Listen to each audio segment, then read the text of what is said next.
It's a very important first step for any podcast.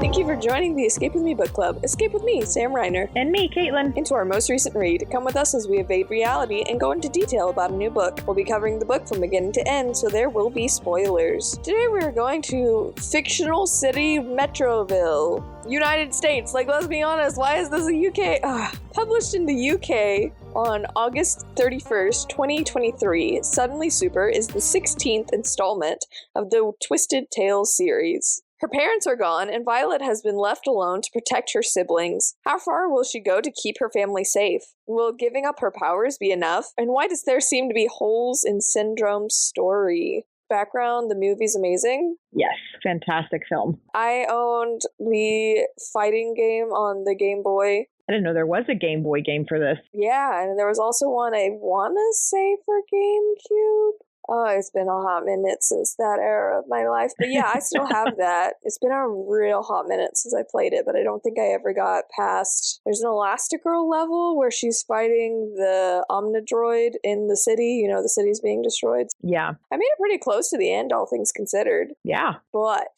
that being said, yeah, obsessed, love it, great. Yeah, I think it's an underrated film. I love The Incredibles, especially as an adult. And yet, as much in love as it gets, it's still underrated. I agree with that. Yeah, everybody who's seen it has loved it, but it's so underrated. And I don't know why. When did the film come out? 2004. Yeah, I don't know what else is going around. I don't know what else was coming out around that time. But yeah, it's so good. I think also the adult humor in it, right? Because Disney always does a good job of throwing in adult humor that the kids don't understand, is so good. And the sequel, flawless. The Incredibles 2 is just as good as the first one. Oh, it's very good, yes. All right, we got Phantom of the Opera coming out in 2004. Oh, wow. Not something targeted to kids, though. No, but that's one that we would actually recognize. The Notebook. Scooby-Doo 2, Shark Tales, Ella Enchanted, Series of Unfortunate Events, SpongeBob Movie, Garfield, Home on the Range, Barbie as Princess and the Pauper. Oh, that's a killer. Okay, so yeah, pretty big movie year. Alien vs. Predator, Spider-Man 2. Tobey Maguire, Spider-Man 2.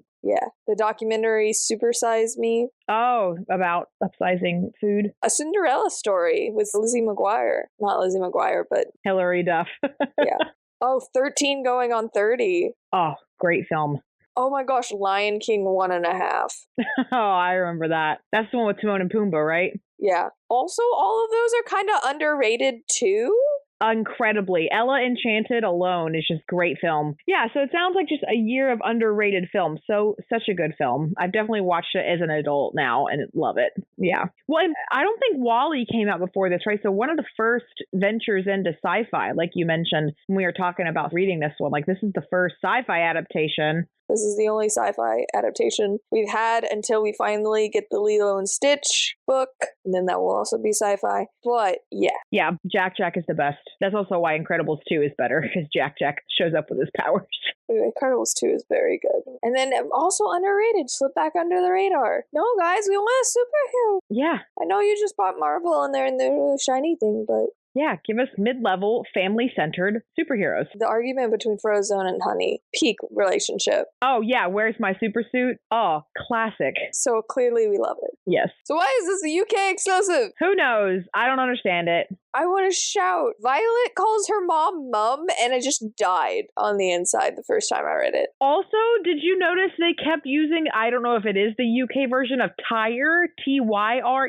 Yeah. What are we doing? Why? That is the British way to say tire. But that and mum, like those were the only two things we're like, okay, yeah, this is UK text. Otherwise, it's really obviously an American city. Yeah. I get all of the other ones, except for Cruella de Vil, but I love Cruella de Vil and I'm bitter. Mm-hmm. Also Lion King. That doesn't really make sense to me either. No. But why this one? Why this one? That's such a baffling decision to me, but coming back around here. So I wanted to delve a little bit farther into Jen Calonita, because we've read a couple of books by her, but I feel like we don't know her, you know? She has a history of mid-lit and YA books, including, I did find out, a series I was obsessed with in middle school, Secrets of My Hollywood Life. Loved that series, was obsessed, read all of the ones that were published at the time that I picked them up from the library. I read them like back to back to back to back. Yeah. So she's in there. She's got it somewhere. Just maybe more mid-lit than YA is all I'm saying. But as we pointed out in the last book, Mari took the UK exclusives and were like, nah, it doesn't have to be twisted. It just has to have a little Yeah.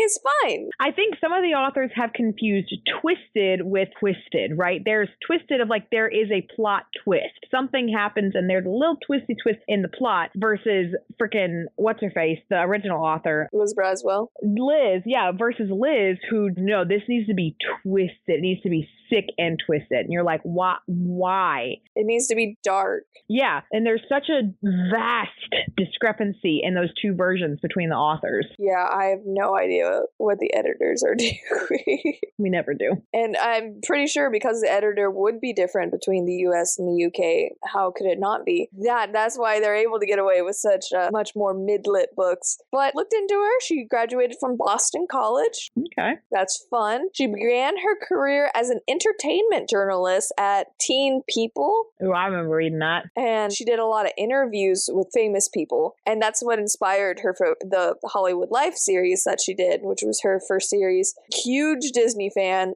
huge Star Wars fan. She has a chihuahua named Ben Kenobi. Oh, that's hilarious. And come to find out, I now follow them on Instagram. And her and Mari are like, we're besties. We are best friends. Really? Yeah. That's interesting. They made a combined announcement that they're both working on Twisted Tales books. Neither of them have been released at this point, although Jen did make a comment that they were going through their final edits, which just proved there's multiple edits in this process. What is happening? Yeah. But yeah, they're like, yeah, we're book besties. And I honestly think that's probably a great move for Jen's writing. Yeah. I think her reading a lot of Mari's stuff would be really good for her. How to do the lighter thing, but still make a really, really good story out of it and not just straight up plagiarize a movie. Yeah. Which I think she does better in this book because she does straight up use lines from the movie. Yes. But it feels more like callbacks and not like I am writing what happened in the movie word for word. Exactly. I agree with that. I could definitely feel that the scenes were lifted, but it almost felt like, okay, so this scene happened in the movie, it still could have happened in this alternate timeline, not I'm just putting in the scene as a nod to the original film. Yeah, because the wolf scene in the Frozen book, straight from the movie. Yeah. So many other things straight from the movie, but I think she did much better with this one. Age level, I am technically obligated to call this a YA because of the series, but it is a mid-lit. It is. It is more mid-lit. The content warning is death of a parent and kidnapping. And the death of the parent doesn't actually happen. You just have to deal with Violet's grieving like it did happen. And so that's the only reason I put it in here. Yeah. But there's no blood. I don't think Violet punches a person, let alone anything else. She uses her force fields. Yeah. Yeah, you're right. There's really not that much. I mean, there was a fire that Dash used. But even then, they learned more about it after the fact than there actually being a fire. Yeah, that's true. So you could probably make a good argument for why this is elementary grade, honestly. But yeah, this is the UK. It's like you said, we don't need to be twisted. We just need to have a little twisty twist. Judging by its cover, once again, I got the Australian cover. Thank heavens for the Australians. Yeah. Keeping the covers I like, so all of them look good together. Yes, you got to keep it consistent at this point. But the Suddenly Super one, the British one, is actually pretty cool because it's the city, but the city is on fire, but the fire is Syndrome. Yeah, that did look interesting. And then you have Violet in the middle fighting it, and that was pretty cool. Although that book made me think that the Syndrome was the evil one, but the Australian cover kind of makes it look like maybe Violet? Is she the villain? Yeah, it really does, especially with the question that they ask, right? That is, I definitely think what they're implying is that Violet's going to be the villain, which No, didn't really happen like that. Syndrome sure tried. But yeah, so just from the cover, I was like, wow, how do we make Violet evil? How did this happen? What's going on? That's crazy. And it kind of takes the historical twisted tales there, because historically, either the heroes on the book or the villains on the book. And so when you look at that one, you're like, is she the hero? Is she the villain? Yeah. We don't know. We really don't. Could be either way. So that was pretty cool for the cover. Like you said, yeah, she does become an agent of Syndrome, though. This is probably the best question we've had. But even then, I personally think agent implies something that's much more menacing and willing versus she was tricked into it. And she does one heist. She pulls off one heist.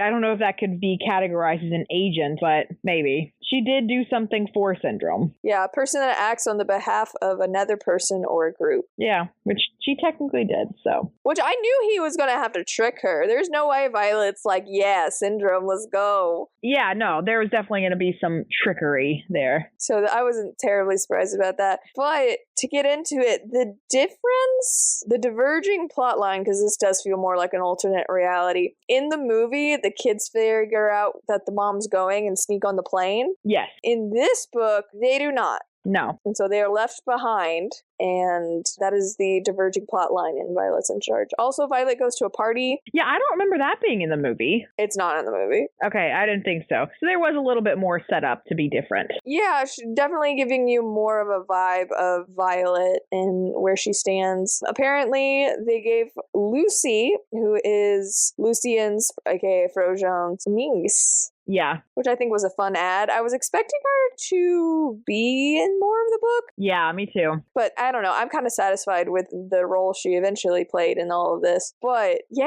it goes to the movies with Carrie. Lucy invites him to a party. They go to a party. Violet freaks out because Carrie was being a bad friend for a moment. We've all been there. Definitely a bad friend. Well, we've all been there, though. What is she, in like 8th grade? Going into high school? Or is she in high school now? Like a freshman? I think she's just 14, so she's probably a freshman. Okay, so yeah. Well, they keep making a big deal about being at high school parties. Yeah. I mean, that's a big deal as a freshman. True. So either 8th grade going into high school or freshman. But yeah, Carrie's just like, oh my gosh, you need to talk to Tony. You need to talk to Tony. You need to talk to Tony. And yeah, I feel like we've all been there a little bit. We've all been that friend, but also we've been that friend that it happened to. And by the time we grew up, we were like, wow, that was a crappy thing to do. Yeah, 100%. She was definitely being a little pushy. Do that in private. Don't actually make them do it. Yeah, exactly. But they play it off because Kari, however you say her name, she's very innocent to some extent. Like, she's just the chatterbox. She doesn't realize what she's doing is harmful. Yeah, she is a freshman and or 8th grader. Not terribly surprised. Yeah. So that causes her to almost disappear, and that's a huge thing, and her mom finds her. And here's the thing I kind of love about this. Lucy is apparently really good at impersonations, and so she impersonates Violet's talking to get on the phone with her mom and be like, hey mom, Lucy's here. We're gonna see a later movie. Can I stay? You know, that, whatever. Yeah. And when she was doing it, I was like, you may sound like Violet, but you don't sound like Violet. Yeah, you were not saying things that Violet would say. Yeah, and I was giving Helen a side eye here to be like, oh, you bought that? No, she didn't. No, did not. Props. Yeah, she knew that the phone call from Lucy was sus, and she straight up thought Violet was getting kidnapped. Yeah. It sounded so off. Yeah, very paranoid, right? And they definitely do a lot to kind of bang in that they are a very paranoid family when it comes to the supers and their safety. They have to be, yeah. Yeah. There's a great line where Mastermind is like a super villainous villain, and which I meant to look up. Yeah, not in the movie. Yeah, for a second, I had the name wrong. It's Megamind. I thought they were straight up about to cross IPs here and pull in Megamind from, the Megamind movie, but it was Mastermind. I was like, because they bought Marvel, I was like, is that what we're doing here? Yeah, I really thought we were going to have a combination of IPs. Is this the X-Men? What is happening? Yeah, but no, just some random poodle-wielding woman who I actually like her a lot. Yeah, her character's great. But villainous villain who villains and is a big foe to both Elastigirl and Mr. Incredibles. But she mentions one time during a fight, hey, you think you're paranoid now, wait until you have children, you'll never sleep. Yeah. How real is that? To be like, I'm dealing with so many things and then I'll have a child and then it's gonna be worse because they could potentially go through the thing. Yeah. Woof. Yikes. Just continuing the trend of being the most honest Disney movie here. Most realistic. But yeah, so she's very, very paranoid. She levels with Violet. I think they do a very good job in the teenage fight because it's so easy to make those teenage fights hyperbolic and be almost unredeemable. They're just so over the top and you're like, oh my gosh, you just don't understand. You're being stupid. Shut up. You mean Ariel? Literally! Yeah, you mean Ariel? I'm 16. Yeah, you're 16. Shut up, sit down, and go to your singing lessons. But no, I agree. They made Violet very, I think, relatable because she was able to respectfully point out her mom's flaw. And this time she's like, Mom, you want me to go make friends. You want me to do these things, right? I'm just trying to do what you do. But also, I don't know how to handle myself. You have no idea what it's like not knowing how to control my powers. And that's where I was with Violet for most of the book because I was like, yeah, that's 100% one of those parents. I think I'm doing something better for my kids, but you're actually making it worse because if you had just taught her how to control her powers, she would be much less at risk of exposing you. Cough, cough, Elsa. Yeah, exactly, right? But I agree with you, that conversation between the two of them, because they didn't really end on a bad note. Like the next day, there was a lot of guilt and Violet, like, oh, we ended with a fight, but they ended in relatively decent terms. Yeah, no, I think Helen did a great job as a mom, but I think Jen, I want to give her props here. I think she does a really good job of portraying teenage petulance, but also how perceptive they can be at the same time. Yes. That they pick up on stuff. But even though they've picked up stuff, they haven't put all the pieces together. So I think she does a really good job, like I said, of making her really relatable because girls this age are very complex. I mean, every human being is complex except for babies. They're kind of potatoes. But, you know, every person has that potential. And I feel like it's very, very easy. And I mean, we've both seen it. Yeah. We're both girls who grew up and read books. People can write teenage girls as the most vapid, idiotic, annoying things ever. 100%.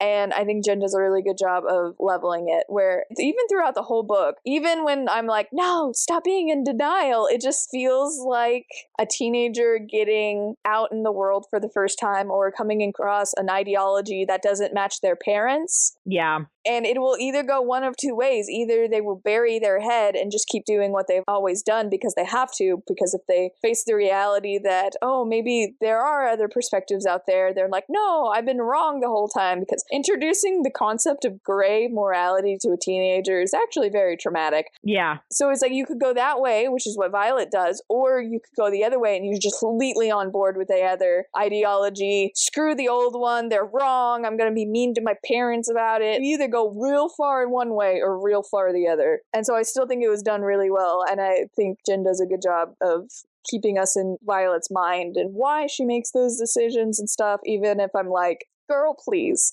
Yeah, please. I joked with my husband once, it's like, you don't watch the Disney movie to see if there's a happy ending. You know there's going to be a happy ending. You watch it to see how we happy ending, not if. Yeah, how do we get there?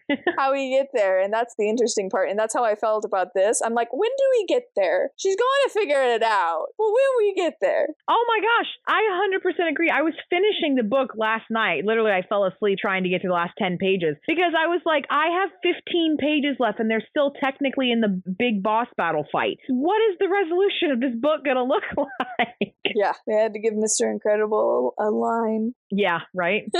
Which, fun fact, Syndrome and Mirage have POVs and narrations. Yeah. I think Syndrome's is done better. Because remember how I went out of my way to be like, Jen, you really make Violet a complex person with complex motivations. Yeah, not for Mirage. Mirage is so one-sided. I just want to be an actress. It feels a little unfair to her character. Yeah. I didn't mind her, but I'm just like, you going out of this way to give Violet these layers And then Miraz is like, but I just want to go to my acting class. Yeah, and I fell in love with my employer. Also, I saw your note. I'm 100% on the same page. The idea of casual syndrome, of essentially what they're trying to create is Tony Stark syndrome, is what I feel like she was trying to lead us to. Absolutely not. Don't even. That was gross. Not a fan. Yeah, she mentions meeting him in like, I thought Steve Jobs, honestly. I think it was like a black turtleneck and normal pants. Yeah. And his hair slicked back. Yeah. What is that even? Yeah, no, I can't even imagine it. He's Syndrome. What are you talking about? But I guess he can't be a supervillain all the time. When did he go redhead? Or I think he had been redhead the whole time. I've always wondered with Bobby Pine, because he's a blonde, and did he dye his hair as a child to be more like Mr. Incredible? Or was he always a blonde, and then when Mr. Incredible turned him away, he didn't want to be blonde anymore, and so he always dyed his hair red from forever on? I don't know. I don't remember that detail, if he was blonde when he met Mr. Incredibles in the movie. He was blonde when he met Mr. Incredibles, and then as an adult, he's a redhead. Okay. Probably, yeah, dyed it then. Because it's that bright red. Yeah. It's not even like, oh, in this lighting, you're kind of a strawberry blonde. No. And the way it's flicked up, too, I feel like it's meant to look like fire. It's kind of that, like, reddish orange. Yeah. So. I have questions which way it is, but it's definitely one or the other there. Yeah, the concept of him wearing normal clothing and his hair being normal. Yeah. That's uncanny valley for me. Yeah, it's very strange. So when Mom left, she kind of was very vague. And she's like, oh, I have to go do your thing. Your dad's at a conference. He needs me by. There's a note in your dad's office. Left a voicemail. Yeah. Which you got to give the book the technology. Oh, yeah. Well, because it was written in 2004. So Violet's like, they called this machine the answering machine. And it's so easy for Syndrome to sound super high tech when he has, that's a portable phone. Yeah. Oh, it was so funny. You have a car that doesn't have a driver?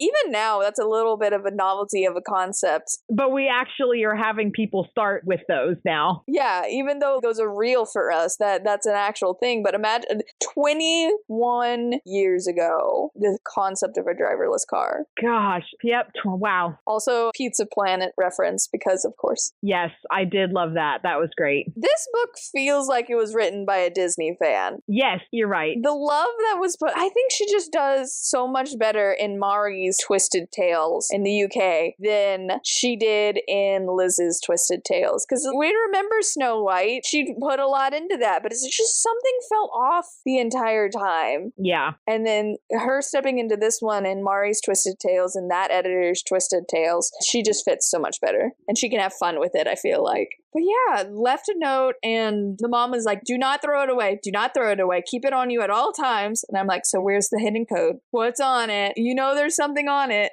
Yeah, there's something that's gonna be there. I'm honestly surprised it took so long to figure it out. Well, it's because the trigger was darkness. Why would she have the note out in dark? Yeah, I don't know. Maybe because she figured she'd look at it overnight? Yeah, but she'd have a light on. Fair. Was it dark or black light? It was dark because the thing that triggers it eventually, she has to hit the emergency button on a elevator, and so everything goes black. Then she's able to see it. And I'm just like, if that's going to be the way you do things, you really need to share. This needs to be a family meeting. Like, hey kids, let's have a fun activity where we write secret notes on things. Yeah. Anyway, this is lemon juice. You heat it a little bit. This is whatever this is. You can write over it, and when it's dark, it'll glow in the dark.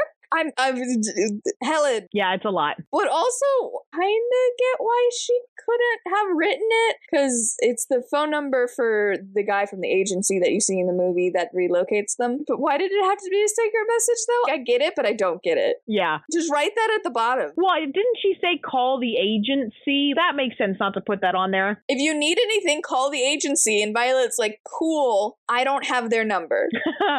But it was just written in secret juice. I don't know.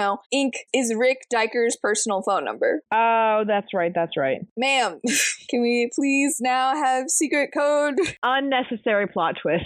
Or unnecessary plot to get over it. Because she can't do it too early, or, I will give the book prop, because we see it a lot, where it's so YA and things are written in a very, very convenient way, because if they didn't, then teenagers couldn't save the world. Exactly. Claps for this book being like, nah, you need adults' help. Yeah, you do. There's a little bit of help. Yeah, so Mirage helps her with stuff. stuff. Mastermind helps her with stuff. And there's plenty of things that Violet does herself, so a teenager can be like, yeah, vindication. I'm able to do things. Well, not to skip to the end, right? But the 3 girls coming in at the end. Yes, you're using other people's tech and blah, blah, blah, but immediately gets captured. Yeah, but you did some of it yourself, you know? Yeah, you did something. You created a distraction. But yeah, it was so realistic, and I was like, gotta give him credit for that. Are the Spy Guys supposed to be a reference to something? Because the portable phone was definitely an iPhone. Maybe. You know, the driverless car. But the Spy Guy scans the room and is like able to identify everybody. I couldn't think if there was a modern day equivalent to that. I don't know if there's a modern day equivalent though, but I wonder if it was a gadget in the movie. I thought them getting gifted a Spy Guy was going to come back and bite them in the butt, because you can't tell me they don't have trackers. But apparently they don't. Nope. And it's fine. And they don't actually play that big of a role as I thought they were going to. No, they did right at the end. There was a payoff, but it was at the end.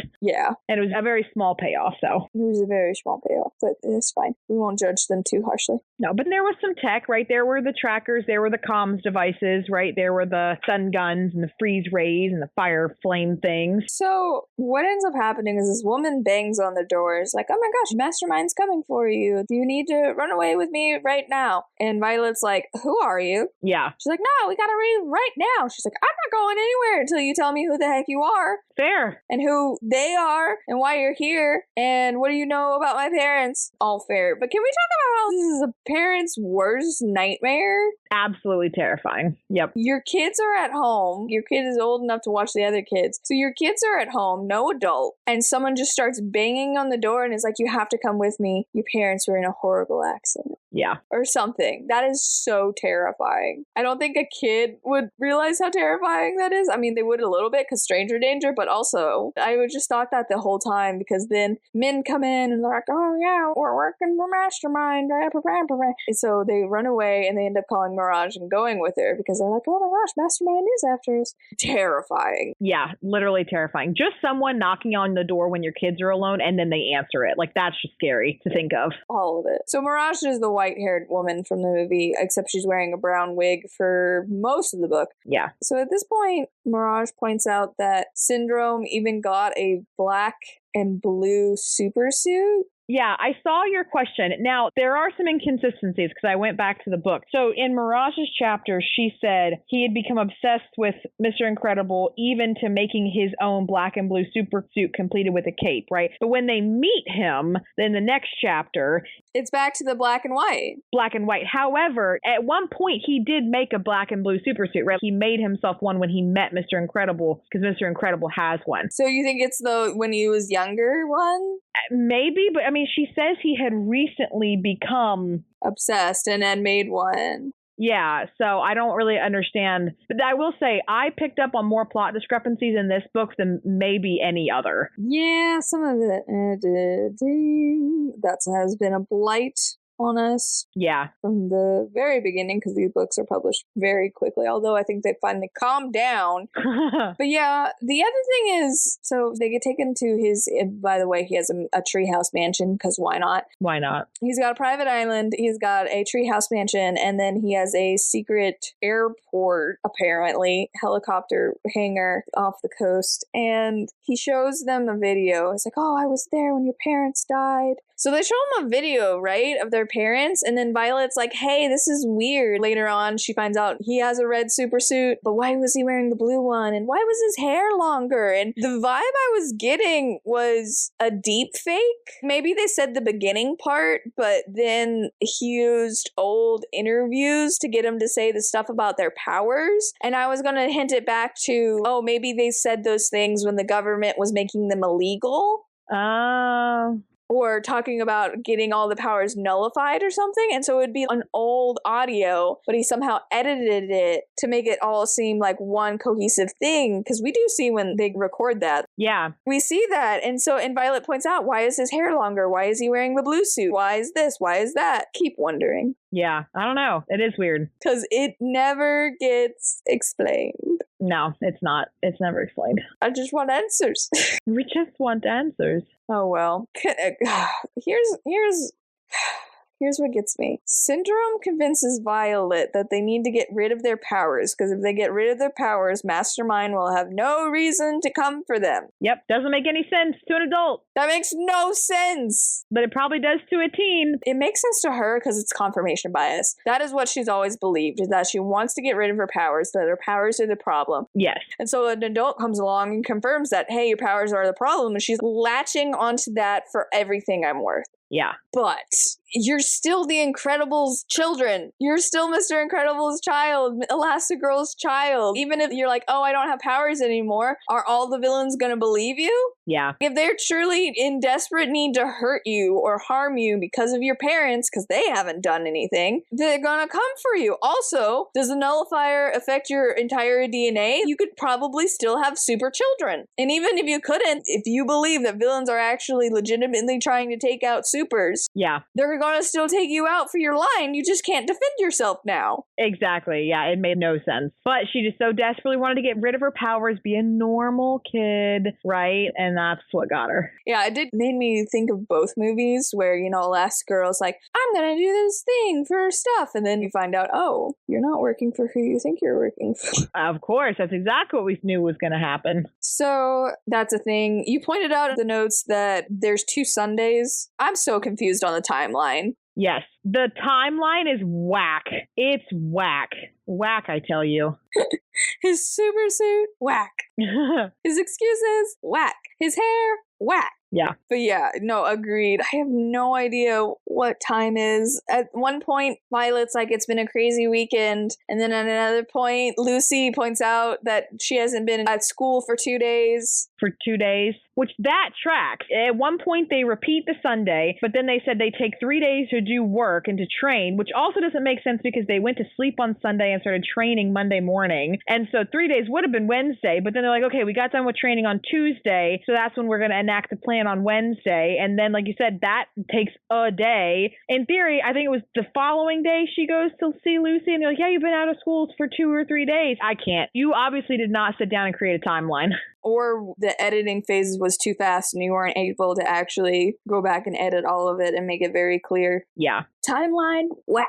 Timeline, whack. I do like this subtle hints that Jack's getting powers where he's teleporting and they're like, oh, you crawled out of your bed. I didn't know you could do that. Yeah, because that's everything that happens in the second movie. I don't think Jack ever shows powers. No, he does. That's what's happening with Kari. Yeah. Yeah, with Kari. Speaking of the training, he's like, yes, you have to tap into your rage. I'm like, okay, Sith. Yeah, right? Jeez. Someone's being a little edgy Sith Lord over here. I thought Violet was going to have to get a lesson in letting go, but she doesn't because, you know, her parents are alive and she gets everything back, and so she has nothing to be angry about anymore. Well, now I do think there's a line at one point about she's going to have to learn how to harness her powers, because she's like, you know, I was using this rage to get my powers under control, but I don't really have anything to be upset about now. Yeah. So I'm going to have to relearn how to harness my powers. I do like the lesson in there about, oh man, I didn't want this thing, and then now that I don't have it, I realize that I want this thing. And it's like, yes. Yes, classic. That's a good lesson for teenagers to learn. Well, and again, it's I don't like this thing or I'm uncomfortable with this thing because I don't know it and it makes my life difficult. And instead of wishing for it to go away, just taking time to understand it and see how it can benefit you and then integrating it into your life. Just because it's hard doesn't mean you have to toss it out. Especially the one where it's, oh, wait, I realize this is a connection to my family that I do want. Yeah. We all, at teenage years, we're trying to be a little bit different from our family in certain ways. 100%.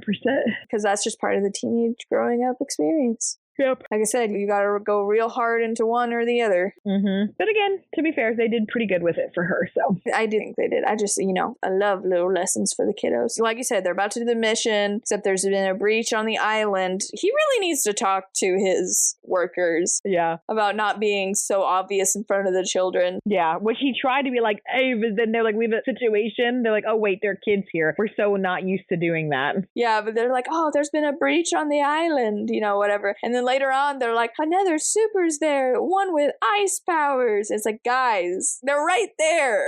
They're right here. We're trying to lie to them. Anyway, Violet's gonna go on a mission. She's gonna go by herself. Mirage is gonna watch the kids. Dash is taking a nap. I saw your note. Unlikely, 100%. I read that and I was like, absolutely no, he's not. That boy has never napped in his life. No, too fast. Also, low-key, Violet recommends Mirage hire Kari for babysitting. I did like that. Yeah, which was great because that gives you the nod back to what happened in the original film. Yeah, and so they sneak into Mastermind's house, which is less action scene and more puzzle solving, stealth mission. It was fine. That's fair considering you learn in the end that Mastermind was watching them the entire time, so it was more than just having to. The entire time, the whole time, she's like, this is too easy. Yeah. Why is this so easy? This is too easy. And then you find out at the end, Mastermind's like, oh yeah, we knew it was you before you even set foot on the mountain. Yeah, we 100% knew. Which I think is funny because at one point she's like, oh, I was able to break into Mastermind. I'm sure I can break into Syndrome. Again, you did not break into Mastermind. She let you in. You were allowed to break into Mastermind. Yeah,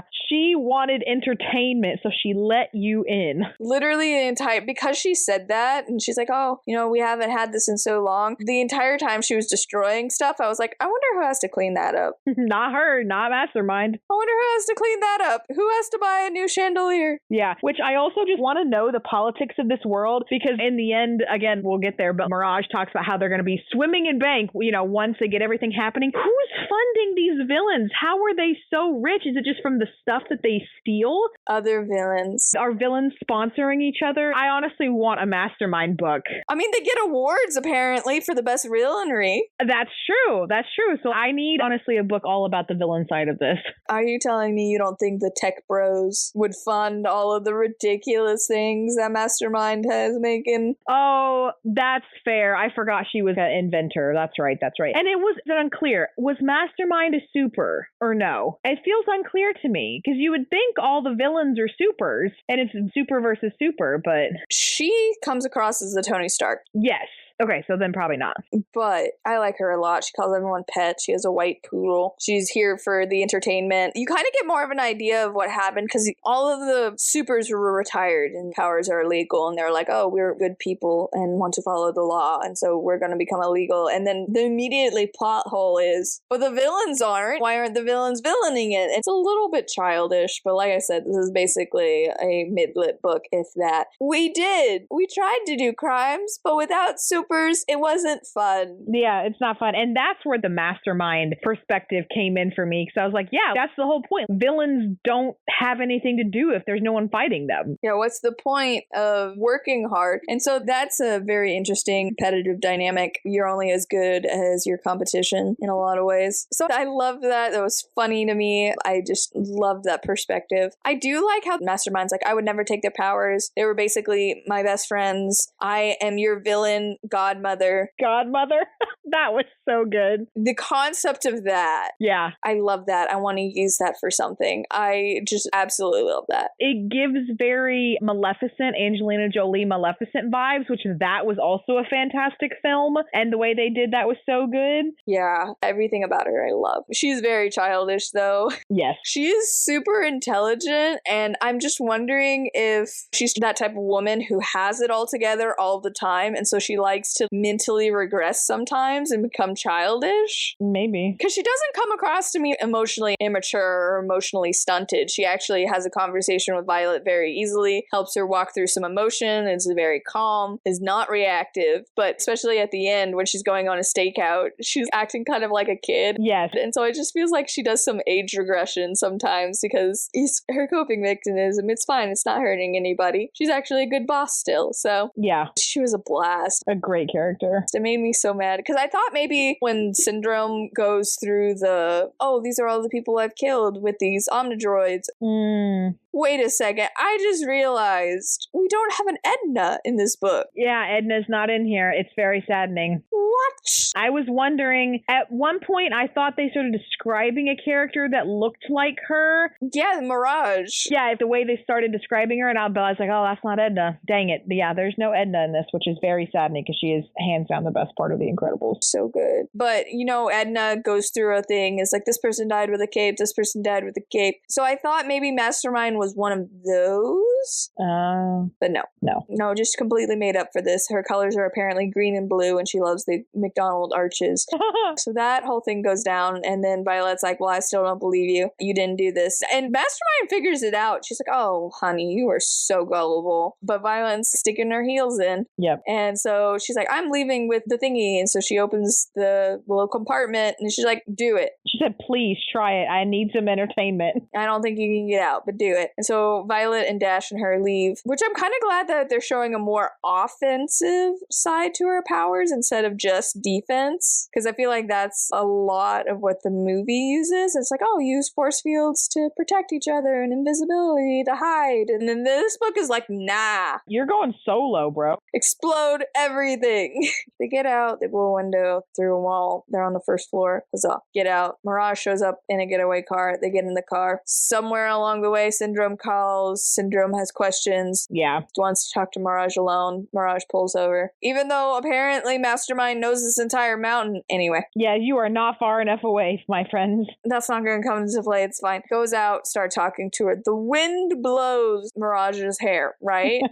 Yep. Blows the hair. And Violet can see white hair under it. Yep. She's like, oh, something's not right. Those fancy acting classes don't come with a wig cap. Yeah. As much as you've been wearing it, geez. Like, even in 2004, we are much more wig conscious nowadays, but even in 2004, yeah, a wig cap would solve so many of your problems. I bet the wig wouldn't be as itchy. Anyway, Kari's freaking out because Jack powers. She threatens to call the police. Doesn't call the police, though. Yeah, didn't do it. Okay. That was surprised because the messages end with, you're not picking up, I'm calling the police. Yeah, did not follow through. Whatever. Mirage kind of breaks protocol and goes pick up Jack instead of bringing them immediately to Syndrome, and she doesn't get any flack for that, but whatever. Yeah, there's a brief, excuse me, the baby, but nothing happens. Because he has powers. They go to Carrie's. He has powers now. And Violet tries to gaslight Carrie. I say tries because it was a horrible idea. It works in the beginning. Yes. Tries to gaslight her like, oh, you're just having a dream. You should go to bed. You're not getting enough sleep. I am a figment of your dream imagination. Leaves.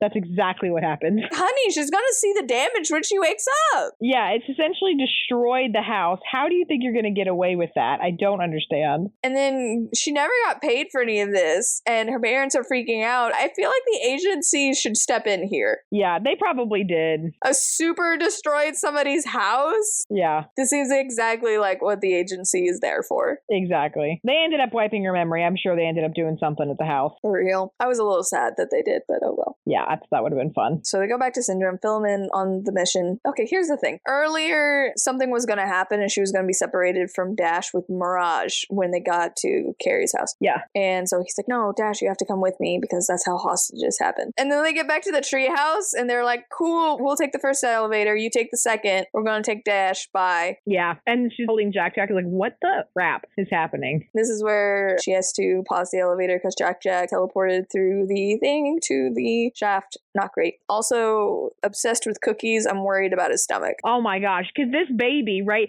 it's still being fed a bottle, but it's able to eat, which means this baby is somewhere on that 6 to 12 month spectrum. I am concerned. He can walk, so I'm going to put him around 12 months. Can he walk? They mention him walking, toddling. I didn't think that. Okay. So I put him at 12 months there, but yeah. So he probably has some teeth, but still. Oh yeah, the amount of cookies. The choking hazard. Not even for me, I'm the sugar. It's just like, oh my gosh, all the sugar in these cookies. Someone get this kid a vegetable. Oh yeah. Or some meat, please. Oh dear. Yeah, it's a whole thing. I thought the same thing. Because the book goes out of the way to be like, oh Dash, you're eating sugary cereal. You're eating too much of it. You're gonna get a tummy ache. And then they're just like force feeding these cookies. Yeah, because the only thing that shuts him up. Yeah, I pegged him so much, at least because, you know, in the movie, he's so much more babyish. They portray him as a little younger, I feel like, in the books and the movies. But you're right. Yeah, he's probably around that age.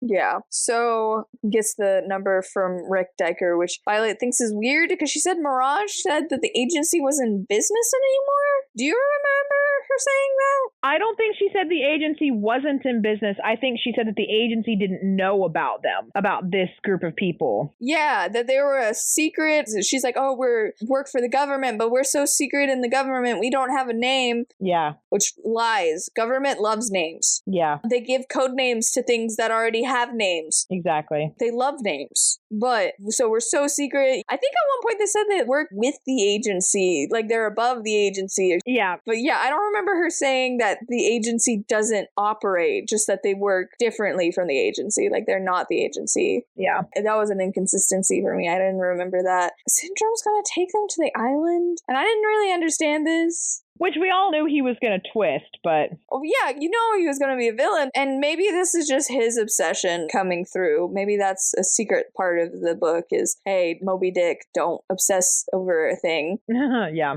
Let it go. But it's going to take him to the island so that Elastigirl and Mr. Incredible can see their kids before they get their powers taken and then are killed. That's secretly what he wants. Yeah, he doesn't tell them that, though. I would not put the kids on the same continent as their parents. Yeah, it's very dumb. Because this is what gets Violet a little bit, is they're going to go to the island, and he shows his hand too early. Yeah, he slips up. Because he's like, oh, imagine what we could do together. We could take down all of these villains, and no super could ever stop us. Yeah, and what clues her into it is saying his, right? Like, my guys. You didn't go with my guys. Yeah. Here's the thing I'm confused about. He has a very stupid tongue slip where he admits that it was his men trying to kidnap them and not Mastermind's men, right? Yeah. But his plan doesn't make sense because he's like, oh, you guys didn't go along quietly. You had to fight my men. I think it was in reverse order. He mentioned his men and then the not going quietly. But that implies his plan was indeed to kidnap them, not sending them running to Mirage. What would you have done if they went quietly? Were you going to pretend to be Mastermind? Was there a plan to rescue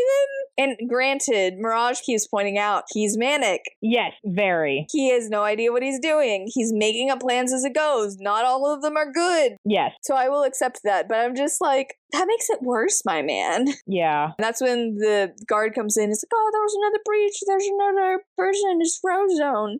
Okay. So Violet is officially not on Team Syndrome. Yeah. Mirage tries to quit, to which Syndrome launches her over the railing of the treehouse. And immediately I was like, oh, she's fine. This is going to be a Deus Ex Machina later. But it was just like, girl, that is so stupid. Your man, I mean, not really your man. You kind of went on a couple dates, but your boss is going crazy. He's losing control of the situation, and you're gonna quit then?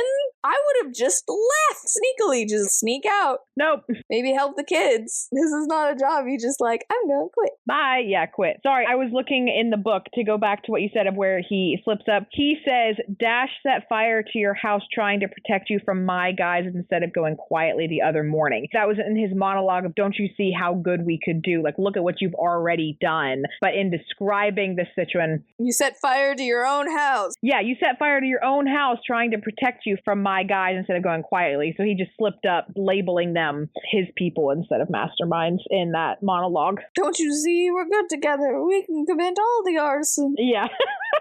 Oh, well. Uses the nullifier, which apparently smells like lavender, which made me think maybe it was knockout gas, because the knockout gas smelled like lavender. No, it's actually real. It's a real nullifier. Yeah, I did think there was going to be a swapperoonie. I thought it was going to be a fake, so I was very surprised that it was real. But no, she's going to learn her lesson. She's going to lose her powers. And I was like, all right. Yeah. So Mastermind has an antidote. That was a little obvious. But I mean, not a bad one. She really does get to have that experience of, wait, I don't have my powers now. Maybe I was being hasty. Yeah, I think that was good for her. A bunch of things happen. Like the dudes are passed out. She goes to the car. The tracker's been undone. And Mirage does a bunch of stuff because she survived to the surprise of no one. Yeah. Apparently, there was a very convenient beach. Can we talk about part of the lesson was being lazy and not finishing your job? Because she's like, oh, I forgot to put up that beach umbrella. Well, that's a good thing I did it. Yeah, that's how I survived. She's so very clearly being helped. She goes to the Happy Platter, which is, I thought, like a McDonald's, but apparently it's more like an IHOP. Yeah, it seems like. Goes there, meets Lucy and Carrie, and fills them in on everything. And she feels weird about being nice to the car. She's like, it's a car. Why am I being, please, thank you, whatever. Because you got to be nice to the robots, man. Fun fact, we treat machines like people. Yeah. They found out 70% of ChatGPT's users say thank you after an interaction or say please. Oh, yeah. I always start my interactions, please do this for me, So you got to be polite to the robots. Fun fact, this is actually costing the company a lot of money if you just put thank you at the end. It causes a lot of electricity to be used and brain power for ChatGPT to be like, you're welcome. If you need anything else, let me know. It's still got to process a response. That's hilarious. And so that is my chaotic way of getting back at the universe. That's pretty good. Do with that information what you will. But yeah, they're so down. It's like you said, they're like, we got all this technology. We got your dad's gear. We got Frozone's gear. We're going to go in. We're going to do the thing. It's going to be great. Gets kidnapped immediately. Yep, immediately. Also, Dash left a recorded message on the spy guy, which is kind of what ends up happening. It's like, oh, video calls, FaceTime. It was the payback for the spy guy that was dropped in the beginning of the book. But I feel like you probably could have done it some way. Anyway, it's fine. But Dash is like, we're going here and here, and this is what's going to happen, and this, that, and the other thing. And I totally believe Syndrome told Dash all of that. Oh, yes. I totally believe he monologued at Dash, thinking that Dash was completely taken by him and would do anything he says and this, that, and the other thing. And Dash being like, where's my sister? Yeah, exactly. Dash is way smarter than he looks. I think the author does a really good job of doing Dash because he's annoying as crap. Absolutely. But she does a really good job of balancing it between being that, I don't know how old he is, like 10? He's kind of short though. Yeah, 10 sounds about right. But that really annoying, perceptive, asking you the exact question you don't want to ask or answer. Yeah, what a great age. But balancing it out with his loyalty to his family and his sister and stuff. So I think he does a good job with Dash, even though he annoys the crap out of me too. Classic. Also a quick, cute Tony moment where she talks to him and apparently Tony knows that she exists, so hurrah! Yeah, that was good. Also, Lucy's the one that gives her a headband, which I think is kind of symbolic and cute. Love it. Yes, I loved that. Can we talk about Violet's supersuit has pockets? Yes. Tell me it's a woman author without telling me it's a woman author. So Violet gets in, sees her family. It's a whole thing. Mirage is there acting like she's going to be Syndrome's partner, but ends up tasing him instead, which I love. 100% to that moment right there. That's the buildup of Mirage's character, I feel like. Yeah. Take away the very annoying, oh my gosh, I only care about acting lessons and being an actress, and that is all I care about. Please. Get a hobby. Granted, the movie Mirage doesn't give her a lot to work with because she's usually quiet most scenes. Yeah, she doesn't do a whole lot. But I like this because in the movie, I'm pretty sure her attempt to fix things, right? I think she kisses Mr. Incredible or whatever. Oh yeah, she kisses him on the cheek. No, I don't think so. I think she kissed him on the mouth because that's when Helen came in and punched her in the face or something. Yeah. Well, she definitely saves him by undoing, which they just use an electric cage in the book. They aren't in the little things that holds your limbs. I mean, I think that maybe was contained within an electric cage, but yeah, they didn't mention those big ball things. But throughout the book, you get Mirage's viewpoints, and it sums down to Syndrome's a horrible boss. And he kind of comes to represent if you've ever had a horrible boss, period. Yeah. And so she gets to tase him, and I'm like, I'm not mad about that. Not at all. I kind of love it. It was very satisfying for her character. So Mirage takes a nullifier and runs before the agency can show up. Smart woman. Easy to get out of there because there's so much chaos. Okay, I'm sorry. That's not believable. But it's convenient. It's a spy movie. Violet blasts the computers with her force fields. Fair enough. It was just one of those solutions where it's the Indiana Jones shooting the dude. Well, I feel like this last scene was the tribute to the scene in the movie where they do all break out together and Syndrome goes out by one of his own droids.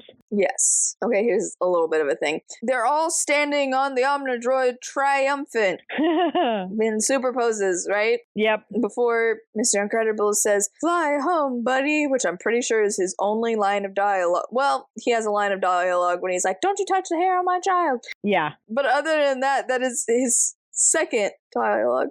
He is not in this book. No, it is all about Violet for sure. Yeah. But yeah, they're standing all there triumphantly, right? Mm-hmm. But then you get a scene after all of that's done where Elastigirl's running across the room to hug her daughter. She's like, oh my goodness, Violet. Yeah.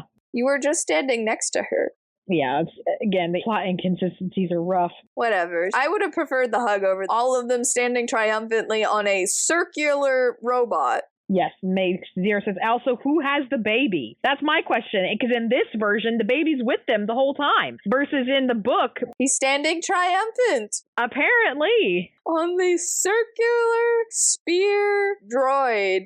Shouldn't I? Whatever. Syndrome tries to escape in an egg helicopter, and the droid basically stops it and throws it into the water, and it is implied killed him. Yes. A little bummed that his cape wasn't part of it. Maybe he was trying to escape, but then his cape got stuck on something. Isn't that what happens in the movie? That's exactly what happens in the movie. Okay. It's the payoff from Edna saying no capes. Yeah, but she's not there to give you that to make you need it, so... No, but her part's already happened. Just Elastigirl already went and saw all the stuff because the super suits are in the book. But alas. Where is my super suit? Agency comes in, takes care of the rest. Mirage starts working for Mastermind. Love that twist. And Mastermind has now decided to create situations the government can't ignore, so they have to bring supers back. Yeah, which, I don't know. I don't know what that means, because that's probably some pretty hardcore stuff the government can't ignore, so... Well, I mean, I'm not going to be as disillusioned, but having worked for the government and talked to people who have worked for the government, it wouldn't be hard.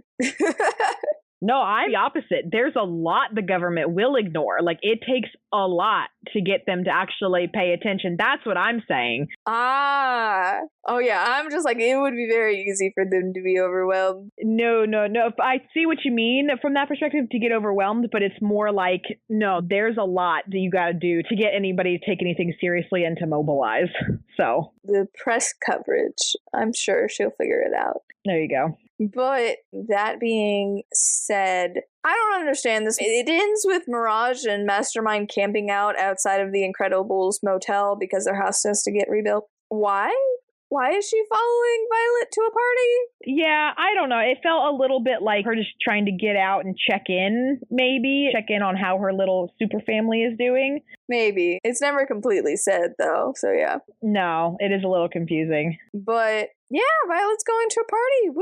Woo! Congrats! You finally have confidence now. The end. Yep, and that's the end of the book. That's how it ends, is I'm gonna be the prettiest girl at the party. Yep, I'm actually gonna be social. Go me. Trying something new. Which, good for you. I will say, as we talk about the wrap-up and everything, this book, we have talked about this so many times, a YA book has to have principles. It has to have lessons you should learn. That's one of the reasons why kids read books. This book is so chock-a-block full of actual applicable principles versus any other book. And for that, great job. Great job, Jen. Oh, yeah. It can be heavy-handed in points, but at least it's realistic. Yeah, it's realistic. And the girl ends. It's not like her whole new job is being a super. It's not like she's abandoning her friendships to be a super. She goes and she has the confidence now to go to the party. And that's wonderful. And as a teenager, that's very relatable. It's like how I love in the new Spider-Man movies, one of Tom Holland's line is, but we have a test on Tuesday. 100%. It's so relatable. That is their world at the time. Yeah. I remember being that age. Yeah, that was a massive thing. School was like huge thing. Yeah, and even if you didn't care about the school part of it, the social dynamics of school were so important. Yeah, and then it was just massive. And so that was pretty on point. But we don't learn about Dash. We don't learn about Jack Jack. We don't learn about Mr. Incredible. We don't learn about Lucy or Frozone or Aunt Honey. Violet goes to a party. Yeah. We know who our main character is. She is the main character because as even adults have a hard time with, but we are the main character in our own life. And it takes a lot of growth and understanding and perspective to be able to realize you are not the main character in everybody else's life. But in this one, she is the center of everyone's world. Yeah. Oh my goodness. General thoughts. Why is this UK Australia exclusive? That doesn't make any sense. Because Jen isn't from the UK. I think we figured out that Mari was. No, Mari's an American one too. Oh. Oh, no. She has done research on Arthurian legend. That's why she did Arthur. Okay. She has a lot of books on Arthurian, yeah. Okay, yeah, no, Jen isn't European. Is this Jen's first solo UK release? Yes, because Set in Stone was the first UK Australia exclusive period. Okay. And this is the one right after it. Like, I think Set in Stone came out in August, and then this came out at the end of September. So I'm just wondering, from Disney's perspective and publishing, what is it about releasing it exclusively in the UK and Australia that gives them any kind of bonus or edge? Like, it feels like you're missing a large portion of sales from the United States. Of your audience. Which is just wild how that works. We were able to buy these books off of Amazon. Now, it was an Amazon 2-day shipping? No, like you had to wait. And now, granted, it came a lot faster than I thought it would, but you did have to wait, right, for it to be shipped internationally. I don't know what the benefit of releasing it just in one country is. I have no idea. I'm so thoroughly baffled. To keep with my tradition, though, this had numbers and then the name of the POV for the chapter, which goes back to the problem of 12, Violet, 13, Violet, 14, Violet, 15, Violet. Yeah, you could just say it when it changes perspective. Whatever, it's fine. Was that how the last book was done? Yep. Wow, consistency in the UK. We'll see if that keeps up with the next one. Oh, yeah. Because that's all I want. I just want consistency. No, can't have it. This is supposedly a series. Can't have it. No, we can't. You're not allowed. Can't have nice things. In the editing, though. Oof. Yeah. They use single quotations for dialogue. Again, yeah. Which apparently they do use double quotations, but in the way that we use single quotations. Yeah. So it's exactly like EU pricing, where they use a period where we'd use a comma, and they use a comma where we'd use a period. Okay. Same thing. If there's dialogue in the dialogue, then they use the double quotes. But for the most of the time, it's single quotes, which is pretty rough when they completely miss quote marks a lot. It happened a lot where they would say something, and then there's an external not dialogue thing, and they say something else, and they forget to put a quotation mark on the beginning of that part. Yeah, it did get very confusing. I will say, this one of all the books, we talked about editor issues through a lot of the books and more the concept of the story, and you didn't have someone checking consistent narrative and that kind of stuff. This one had, I feel like, the most technical editing issues, but then also that timeline. There has not been a timeline issue this drastic, I think, in any of the books. Yeah. One question for the author. I'm going to go with, up to this point, Mari's introduction was the UK one, right? Yeah. So Jen has written the US ones in the US style. US spellings, US punctuation, all of that. I'm really curious, when she wrote this book, did she get a list of UK style guides and she needed to edit it? Or did she just write the book, the US style, and then the editor was like, I'll do it? I bet it's the latter of those two options, but I don't know. I'd be really curious how her experience writing for the US editor and publishing house was different from her experience with the UK publishing house and editor. Because I wouldn't know. Oh, no. All of the stuff that I need. I didn't even know they had single quotes until we read Set in Stone. Because even when I've read British books, they're available in the US. They've been published in the US. Yeah. So they have the US style. I imagine someone else did it. But who knows? That's why I have a question. I think it's starting to happen, and I know we're going to continue getting this issue with the solely released in UK or Australia. So what is the benefit, or I guess fallback, right, of publishing in one particular company? I'm starting to get very interested in that question now. Yeah. And why it can't be published everywhere. There are some countries that they have translated it for, but yeah, with the English-speaking ones, I'm dialoguing and some punctuation changes apparently, but why? Yeah. I'm just so baffled.